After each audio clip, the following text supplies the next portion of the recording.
अब तक अपने देखा, माही अब युग और उसके दोस्तों के साथ कॉलेज में पढ़ने लगी है। करण, जो पहली बार माही से मिला है, उस पर तुरंत फिदा हो गया। ग्रुप में माही को सभी पसंद करने लगे हैं, खासकर उसकी खूबसूरती और टैलेंट की तारीफ होती है। संडे को दोस्तों को माही ने डिनर पर बुलाया, जहां सभी ने खूब मस्ती की। इस बीच करण माही की तरफ आकर्षित होता जा रहा है और युग व रिया के बीच भी कुछ खास चलता दिख रहा है। रिया माही के कमरे में रुक जाती है और युग के साथ माही की डायरी पढ़ने का फैसला करती है। डायरी में मेरी शादी लिखकर काटा गया है और अधूरी शादी लिखा है, जिससे दोनों हैरान हो जाते हैं कि माही अपने बीते रिश्ते में क्या छिपा रही है।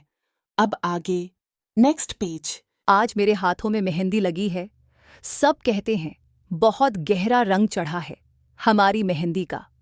बाबा बहुत ही खुश हैं और मैं भी खुश ही हूँ। मैं तो चाहकर भी अपने दिल की बात उन्हें बता भी नहीं सकी। शायद उनको मैं याद भी हूँ कि नहीं। फिर कैसे हम किसी से अपने इस एक तरफा प्यार के बारे में बोलते। फिर बाबा भी तो इस रिश्ते से खुश हैं, तो मैं भी पूरी ईमानदारी से इस रिश्ते को निभाऊंगी। उनका ख्याल भी दिल में नहीं लगाऊंगी। यह पढ़कर रिया युग से बोली, शायद माही किसी से प्यार करती थी। हाँ, लग तो यही रहा है, पर उसने मुझे कुछ नहीं बताया इसके बारे में। अच्छा चलो आगे पढ़ो। Next page. आज हमारी शादी है। बाबा बहुत खुश हैं। आज मुंबई से माँ बाबा और युग भी आ रहे हैं। हम भी बहुत खुश हैं। आखिर माँ जो आ रही है। अम्मा के बाद माँ से ही तो हमें प्यार मिला। बाबा बोल रहे थे शायद कार्तिक भी आने वाले हैं। समझ नहीं आ रहा था कि हम क्या बोलें। आज हमारी शादी के 15 दिन हो गए हैं। हमें हल्दी भी लगी, हाथों में मेहंदी भी सजी और हमारी शादी भी हो गई। पर हल्दी मेहंदी किसी और के नाम की लगी, पर मांग में सिंदूर और गले में मंगलसूत्र किसी और के नाम का। शादी तय हुई किसी और से, पर दुल्हन बने हम किसी और की। पर फिर भी आज हम अधूरे हैं, क्योंकि हमारे पति को यह शादी मंजूर ही नहीं है ना। हमारी शादी अधूरी। और बाबा, उन्होंने भी तो हमारा साथ छोड़ दिया और चले गए अम्मा के पास। डायरी पर लिखे हर शब्द में एक दर्द छुपा था, जिसे ये दोनों भी महसूस कर रहे थे। Next page. हमें तो समझ नहीं आ रहा कि किस्मत ने हमारे साथ कैसा मजाक किया है। हमारी शादी हुई भी तो किसके साथ। हम तो अभी तक ढंग से कुछ समझ भी नहीं पाए थे कि हमारे साथ हुआ क्या था। इस पर से उस धमाके ने हमें हिलाकर रख दिया कि उन्हें शादी मंजूर नहीं है। उन्होंने तो हमारा चेहरा तक देखने से इनकार कर दिया। Next page. आज हमारे ससुराल में हमारी पहली सुबह थी और इसी सुबह ने हमारे जिंदगी में इंतजार का अंधेरा भर दी। कार्तिक जी हमारी शादी पर प्रश्न चिन्ह लगाकर वापस लंदन जा रहे थे और माँ बाबा हमारी खुशियों को बर्बाद करने के लिए खुद को ही दोषी मान रहे थे।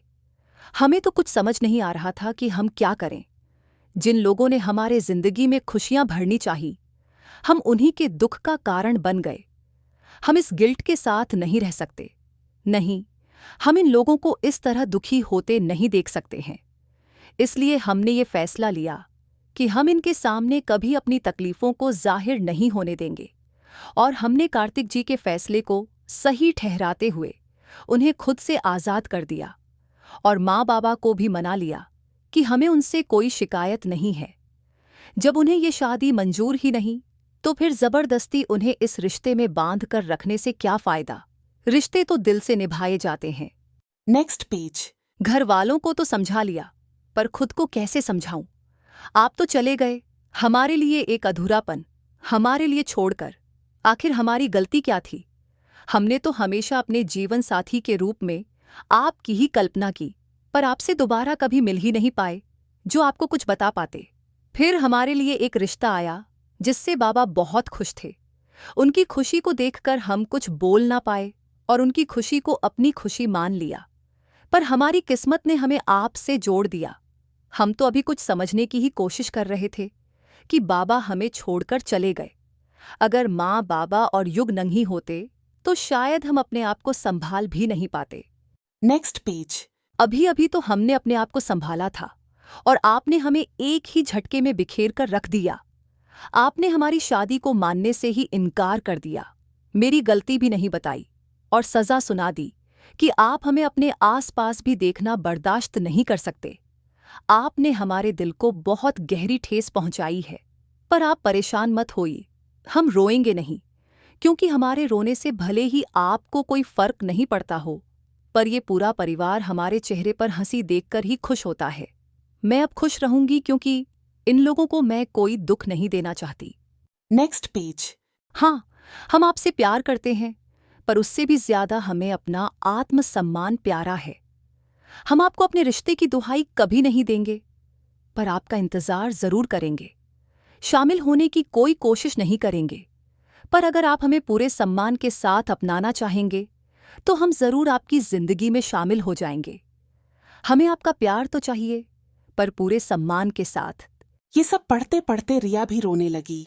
युग भी इन सारे शब्दों में छुपे दर्द को बहुत ही शिद्दत से महसूस कर रहा था। माही भाई को प्यार करती है और मुझे कभी नहीं बताई। युग गुस्साते हुए बोला। रिया उसे शांत करते हुए बोली, माही अपने दर्द को तुम सबसे छुपाना चाहती है ताकि तुम लोग परेशान न हो। इसलिए अभी गुस्सा होने के जगह उसकी भावनाओं को समझो। कहीं ऐसा न हो कि वो और भी हर्ट हो जाए। युग भी उसकी बातों को समझते हुए स्थिर हो गया। रिया खड़ी हो गई। चलो पहले हम उससे बात करते हैं। हाँ चलो। दोनों माही के कमरे में आ गए। माही कबर्ड में कपड़े सेट कर रही थी। उन दोनों को देखा तो बोली, आ गए तुम दोनों लव बर्ड? पर वो दोनों कोई जवाब नहीं दिए तो माही चौंक गई। कुछ हुआ है क्या तुम दोनों में जो इस तरह मुंह लटकाए हुए हो? इस पर युग बोला। तुमने मुझसे भी छुपाया? माही ना समझी के अंदाज में बोली। क्या छुपाया है? अब की बार रिया बोली। इस तरह नासमझ बनने की कोशिश मत करो। हमें सब पता चल गया है। क्या पता चल गया है? कुछ बोलोगे तब ना हम समझेंगे। युग माही का हाथ पकड़कर उसे बैठाते हुए बोला, तुम तो मुझसे कभी कुछ नहीं छुपाती थी, फिर इतनी बड़ी बात क्यों नहीं बताई? युग, आप दोनों क्या बोले जा रहे हैं? सच में हमें कुछ समझ नहीं आ रहा है। परेशान सी आवाज में बोली। तब रिया ने उसके आगे वह डायरी रखते हुए बोली। माही, एटलीस्ट युग को तो एक बार बताया होता। माही सब समझ गई कि इन लोगों ने उसकी डायरी पढ़ ली है। वह धीरे से बोली, सॉरी युग। माही, तुमने मन से मुझे अपना भाई नहीं माना ना, तभी इतनी बड़ी तकलीफ अपने ही मन में छुपा कर रख लिया। इस पर माही तड़प उठी। नहीं युग, ऐसी बात नहीं है। तो फिर कैसी बात है, मुझे बताओ। माही एक गहरी सांस लेकर बोली। हम नहीं चाहते थे कि हमारे वजह से आप लोग दुखी हों। कार्तिक जी का भी तो ये लास्ट सेमेस्टर है, तो हमारे वजह से उनकी पढ़ाई का कोई नुकसान नहीं होना चाहिए था। अगर उस समय हम वो स्टेप नहीं लेते, आप लोग उन्हें ही गलत ठहराते और वो भी यहाँ से अपसेट होकर निकलते। इस सबसे सभी के मन में तकलीफ रहती और कोई भी फ्री होकर खुश नहीं रह पाता। उसकी आंखों में आंसू भर आया। थोड़ी देर के लिए सब चुप हो गए। माही, आज से ये मेरा वादा है कि कार्तिक भाई और तुम्हें हम मिलाकर ही रहेंगे। रिया ने भी युग का साथ देते हुए बोला। अब रिया माही की ओर भौं चढ़ाते हुए पूछी, अच्छा माही, ये बताओ कि तुम्हें कार्तिक भाई से कब प्यार हुआ? जबकि तुम लोग तो बस एक बार ही मिले थे, वो भी 10 साल पहले जब हम लोग बच्चे थे। क्या ये दोनों कभी मिले भी नहीं थे? हाँ, क्योंकि भैया तो शुरू से ही हॉस्टल में रहते थे। वे तो बस साल में एक बार ही आते थे दीपावली पर। लखनऊ तो केवल मैं ही मॉम डैड के साथ जाता था। फिर अचानक से कुछ याद करते हुए बोला, 2 साल पहले भी जब तुम अंकल के साथ आई थी, तो उस बार भी तुम लोग के आने से कुछ देर पहले ही भाई निकल चुके थे। माही धीरे से मुस्कुरा दी। अब रिया और युग माही से यह जानना चाहते थे कि वह कब और कैसे कार्तिक से प्यार करने लगी, जबकि वे दोनों शादी से पहले मिले भी नहीं थे। माही बताना शुरू की। कार्तिक जी केवल एक ही बार लखनऊ आए थे। उस समय हम 10 साल के थे। उस समय युग और हमारी बनती नहीं थी। ये हर वक्त हमसे उलझते रहते थे। मेरे खिलौने भी तोड़ दिया करते थे। हर वक्त हमें परेशान करते रहते थे, क्योंकि इनका मानना था कि माँ इनसे ज्यादा हमें प्यार करती थी। इस पर जब हम रोने लगते तो कार्तिक जी हमें चुप कराते थे और समझाते कि युग नादान है और हम समझदार हैं। फिर युग द्वारा तोड़े गए खिलौने को ठीक कर दिया करते थे। धीरे धीरे वह केयरिंग वाला उनका नेचर हमें पसंद आने लगा। फिर कुछ दिन रहकर ये सब वापस लौट आए। उसके बाद फिर कार्तिक जी दोबारा लखनऊ नहीं आए। पर अब युग जब भी लखनऊ आते तो अब हमसे झगड़ा नहीं करते। युग बीच में ही मुंह बनाते हुए बोल पड़ा। हाँ तो कैसे झगड़ा करता? भाई ने समझाया था कि हम दोनों को दोस्त बनकर रहना चाहिए और तुम्हारा केयर भी करना था हमें। सब हंस पड़े। माही ने फिर से कहना शुरू किया। धीरे धीरे हम और युग पक्के वाले दोस्त बन गए और एक दिन इन्होंने हमें फोन करके कहा कि रक्षाबंधन के दिन मेरे सारे दोस्त मुझे चिढ़ाते हैं कि हमारी कोई बहन नहीं है, इसलिए हम राखी नहीं बंधवाते हैं, इसलिए अब से हर साल तुम मुझे राखी बांधोगी। पहले तो हमें बहुत हंसी आई इनके डांटते हुए कहने के अंदाज से, फिर हम भी मान गए। हमारा भी तो कोई भाई नहीं था और इस तरह हमारी दोस्ती भाई बहन के प्यारे से रिश्ते में बदल गई। रिया एक्साइटेड होते हुए बोली। तो क्या तुम बचपन से ही कार्तिक भाई से प्यार करती हो? नहीं, उस उम्र में भला कोई प्यार को कैसे समझ सकता है। हाँ, वो अच्छे लगते थे। फिर धीरे धीरे जब हम बड़े होने लगे हमें युग से उनके बारे में सुनना अच्छा लगने लगा। हमें नहीं पता था कि यह क्या है, पर जब कोई प्यार मोहब्बत या शादी जीवन साथी जैसे बात करता तो हमारे मन में कार्तिक जी की छवि उभर आती। हम उनके ही जैसे जीवन साथी की कल्पना करते। युग, आपको याद होगा कि 2 साल पहले जब हम अपने बाबा के साथ यहाँ आए थे और आपको लगता है कि हम कार्तिक जी से नहीं मिल पाए थे क्योंकि हमारे आने से पहले ही वो लंदन के लिए निकल गए थे। पर सच्चाई ये है कि हम उस दिन कार्तिक जी से मिले थे। अब तो युग उछल पड़ा। इम्पॉसिबल।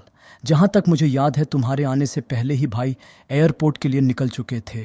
क्या बताऊँ यार, मैंने भाई को रोकने की कितनी कोशिश की पर वो नहीं रुके। मैं भाई को तुमसे मिलवाना चाहता था। अफसोस जाहिर करते हुए बोला।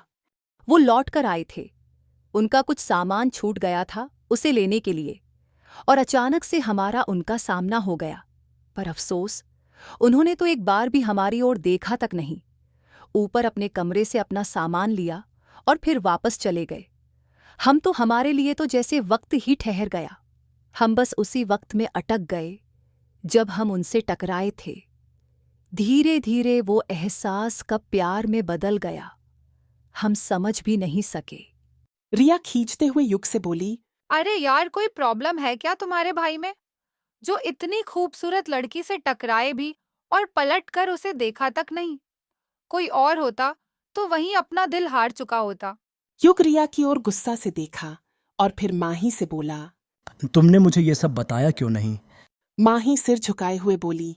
हम पहले उनसे अपने मन की बात शेयर करना चाहते थे, पर हम फिर दोबारा मिल ही नहीं पाए और इसी बीच बाबा ने हमारा रिश्ता भी तय कर दिया।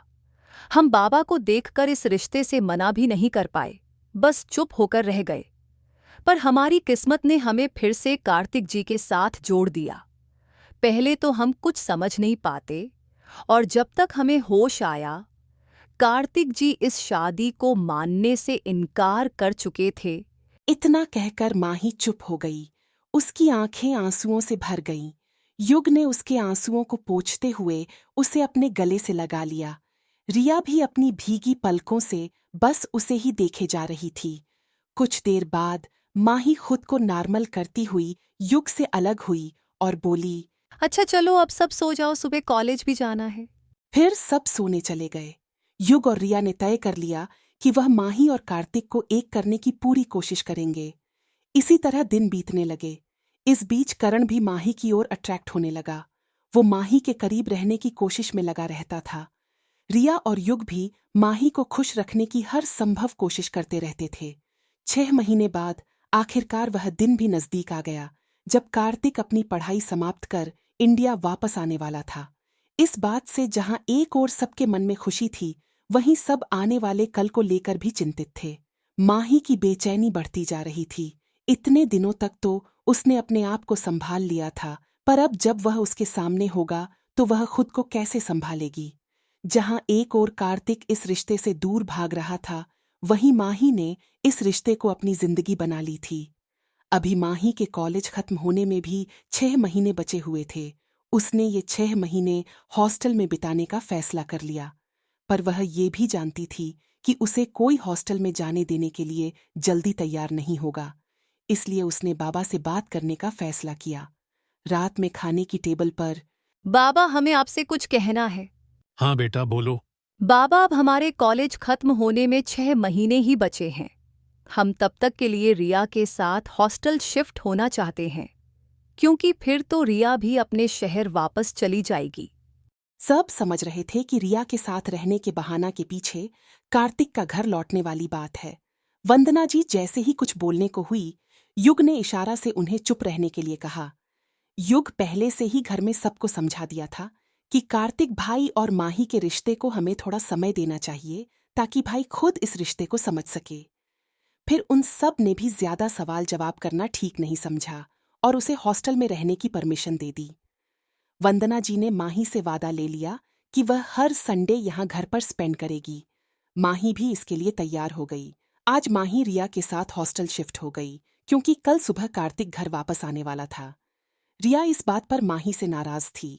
माही, मैं ना तुमसे बहुत ज्यादा नाराज हूँ। तुम्हें अभी ज्यादा से ज्यादा समय कार्तिक भाई के सामने रहना चाहिए था, ताकि उन्हें तुम्हारी फीलिंग्स का पता चल सके। नहीं रिया, हम ऐसा नहीं कर सकते। हम उनके साथ जबरदस्ती नहीं रहना चाहते हैं।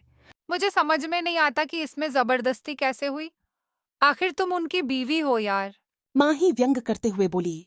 हाँ बीवी, पर ऐसी बीवी जिसके साथ रिश्ता जोड़ने से भी उन्होंने इनकार कर दिया। पर माही। माही बीच में ही टोकते हुए बोली। पर वर कुछ नहीं। क्या तुम मेरे साथ रहने से खुश नहीं हो रिया? अरे ऐसी बात नहीं है, मैं तो बस तेरे लिए बोल रही थी। अच्छा, कॉलेज खत्म होने के बाद क्या करोगे? माही कुछ सोचते हुए बोली। तब का तब देखेंगे, अभी तो बंद करो इस टॉपिक को। फिर रिया भी चुप हो गई। उधर कार्तिक भी परेशान था, जिससे वह भाग रहा था। आखिर में फिर से उसी से सामना होने वाला था। उसकी बेचैनी बढ़ती जा रही थी। पिछली बार तो गुस्सा का बहाना करके वहां से चला गया था। अब क्या होगा? एक ही छत के नीचे रहते हुए आखिर कब तक वह उससे भाग पाएगा? जानना चाहेंगे कि पहली बार इतने सालों बाद जब माही और कार्तिक मिले तो क्या हुआ? क्या कार्तिक का गुस्सा प्यार में बदल जाएगा या होगा कुछ और? जानने के लिए बने रहे अधूरी शादी एपिसोड 12 के लिए।